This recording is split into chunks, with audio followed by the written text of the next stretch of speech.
brilliantly demonstrated with her superb slides. God, what a madness that was. Shocking.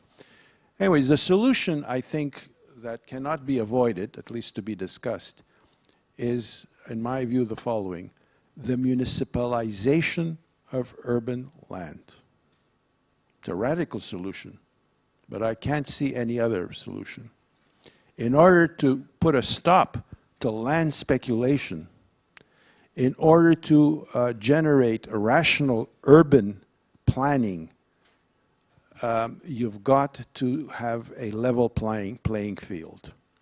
And you could do all sorts of innovative things and challenging things by zoning here and zoning there, but in the end, that is the only solution. And it has to be publicly debated.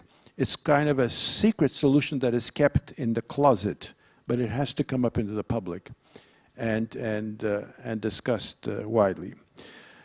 The third thing that I would say in relationship to the quandary that our other Mexican friend put forward in the middle of the room is, in the end, we who are profoundly committed to urban social, political, and economic change, in the end, what we have to do is change the constitutions in our countries. In the same way in which this organization that organized the event is appealing to the United Nations for the recognition of cities as major players at the local, regional, and international level, we have to change those constitutions that impede the recognition of cities as major players in the economic, social, cultural, and political development of a society. And in that way, the rights of the city and human rights become part of the same agenda. So constitutional change is very much required. The question of what to do about private property, the obsession with private property in a society committed to market capitalism, well, here's my answer to that. I happen to live in the largest nonprofit cooperative housing project in Canada and in North America. And nonprofit cooperative housing is the third sector, the third housing sector. There is public property, there is private property, and the third sector is cooperative nonprofit housing. But our cooperative nonprofit housing project, which is the biggest in North America, is based on a land trust. That's a whole separate discussion. But a land trust means that the 647 housing units that constitute that land trust are built on, and this is in downtown Montreal, by the way. It's not in some far-off suburb. It's in downtown, in the heart of the city, where property is most expensive. The land trust is based upon the collective ownership of the land by the cooperatives in question. In other words, and as a matter of fact, it's recognized as a legal entity by the provincial government. It was passed by the National Assembly. So there is no buying and selling of any property within that 6-block area in downtown Montreal. I mean, that's the way you begin creating a wedge against this obsession of private property. And my last comment would be with reference of the relationship between town and country, of course, which is a question that goes back to the 19th century with the emergence of urbanization, and many great thinkers gave considerable attention to the question. And again, my comment would be that an effective way of bridging the gap between the city and the countryside is agriculture, urban agriculture.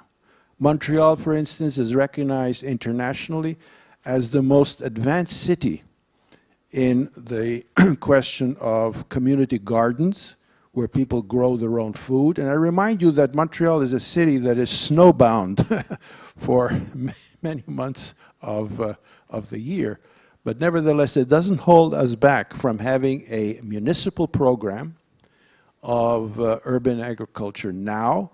And what I was referring to earlier in my presentation about the initiative that demands more urban agriculture. We're not satisfied with the 80 community gardens that the city has put in place. We want to double that and triple that, and a large number of people have done that. But in addition to that, in addition to urban agriculture, we have to look at the reforestation of cities. We have a very advanced program in Montreal where we are bringing trees back into the city on a very large scale. And we all know that trees are extremely important to our daily life and to the quality of our air. Rediscovering streams and brooks in the city is also a very, very effective way of greening the city. So the more we green the city, the more we have a relationship with nature, which is quite different than the one that we have now, and opens it up to our appreciation of the ecosystem and the bioregion around cities, and establishes important bridges between town and country.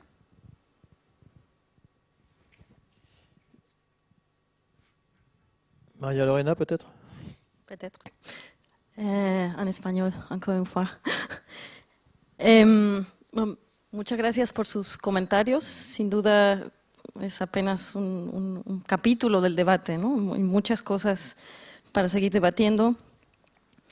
También tengo 5 comentarios. No sé si voy a poder hacerlos tan rápido como Dimitri, pero intentando responder a varias de las cosas que se plantearon. Y complementando lo que él ya dijo, porque ya ha dado respuestas a varias cosas. ¿Por qué se han construido ciudades así? Con casitas, básicamente, reemplazando sembradíos de maíz, en el caso de México, o bosques y árboles por sembradío de casas. La respuesta más o menos simple. Digamos que esto se hizo sobre todo en la época de la burbuja inmobiliaria, o era parte de la burbuja inmobiliaria a nivel internacional. No fue un proceso solo de México, está vinculado a ese proceso internacional de lo que se ha llamado la bursatilización y etcétera. Es decir, hay un montón de recursos y de hecho gran parte de esos recursos son recursos del ahorro de las y los trabajadores que se han metido para ese desarrollo inmobiliario que, como dije, ha generado en su momento ganancias exorbitantes. Y bueno, la definición del sector privado y de las empresas es hacer negocio y hacer ganancias. Entonces estaban buscando las mejores oportunidades para eso y sabemos el desarrollo inmobiliario es parte de las mejores opciones para hacer rendir el capital. Pero sobre todo habría que enfatizar, más allá de lo que ha hecho el sector privado y de lo que hace per se por su propia naturaleza, lo que ha hecho o ha dejado de hacer el sector público y las autoridades. Y en este caso debo decir que ha sido responsabilidad compartida de los distintos niveles de gobierno. Y eso varía en los distintos países, pero sabemos que en general el tema de la tierra hay responsabilidades de los gobiernos centrales, nacionales o federales en el caso de México, hay responsabilidad de gobiernos provinciales o estatales y hay responsabilidad